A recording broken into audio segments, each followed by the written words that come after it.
Hello everyone, welcome back to my channel, or welcome if you're new here.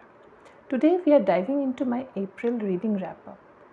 I only read 4 books this month, but before any of my fellow book lovers gasp in horror, let me just say every single book I read was one I actually enjoyed. Each one felt like a quiet little escape, and sometimes that's all you really need. No DNFs, no slogs through 500-page letdowns. But here's the real reason my reading slowed down. I got to travel to my native place this month, and it was such a lovely experience. I spent some really beautiful, slow, intentional time with my mother, talking, laughing, reminiscing, and it reminded me how much joy there is in pressing pause and soaking in those quiet moments. So while my reading stack was a bit shorter this time, my soul definitely feels fuller. That being said, let's now dive into the books that I read in the month of April. The first book that I read was Restart by Gordon Corman. It's a middle grade novel. After a serious fall from a roof, our main protagonist Chase wakes up in a hospital with no memory, not of the accident, not of his friends, not even of himself. All he knows is his name. As he returns to school and tries to piece together his past, he quickly realizes that his whole life might not have been worth remembering. Some classmates welcome him back like a hero, while others seem terrified of him. One of the girls is so furious that she dumps frozen yogurt on his head. As Chase digs deeper, he is forced to confront the truth about who he used to be and decide who he wants to become now. This gripping story explores identity, redemption, and the power of second chances. I gave this book a 4 stars and thoroughly enjoyed it. I highly recommend this book. The next book that I read was Aperture by Bhaskar Chattopadhyay. So imagine this. A struggling freelance photographer finds a hidden window in his apartment. But this isn't just any window. It gives him a perfect view into a shady hotel right across the street.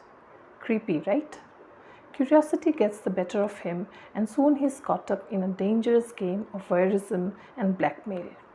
But then, plot twist. He sees something horrifying, a husband murdering his wife in one of the rooms. That moment changes everything.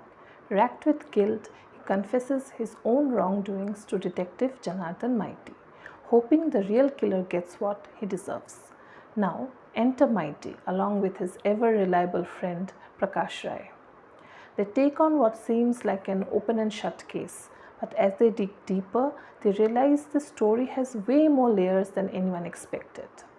What I liked was that the author masterfully weaves suspense with rich character development, keeping me on edge right up to the final reveal.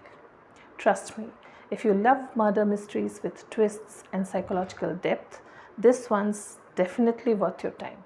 The next book that I read was the thriller Listen for the Lie by Amy Tintera. Lucy and Savvy used to be close friends. Lucy had the dream life, Savvy had the spotlight. Then one wild night ends with Lucy covered in Savvy's blood, and no clue how it happened.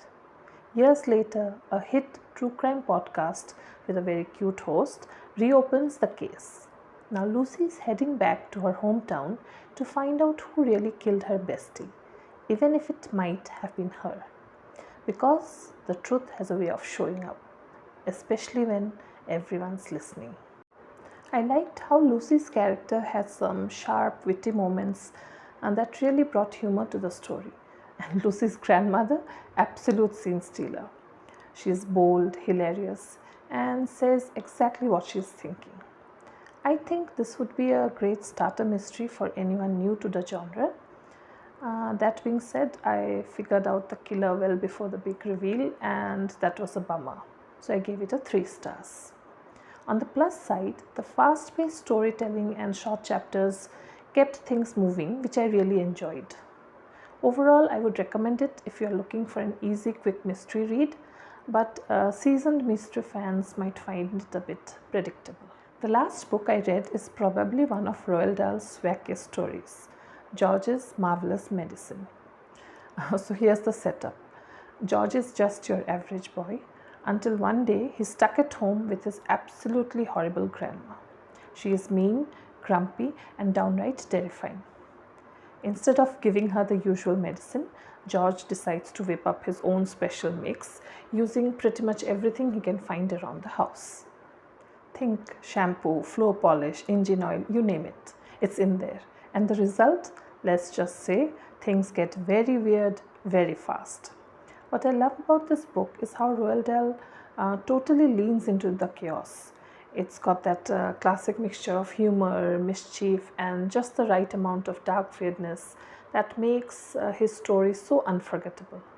And the best part, you never really know what's going to happen next. The story is fast paced, super easy to read, and packed with wild imagination. If you have read any of these, I would love to know your thoughts. Did they resonate with you the same way? Or did you take away something totally different? That's one of the beautiful things about reading, isn't it? We all bring our own lens to each page. Thanks so much for spending time with me. Until next time, bye. Happy reading.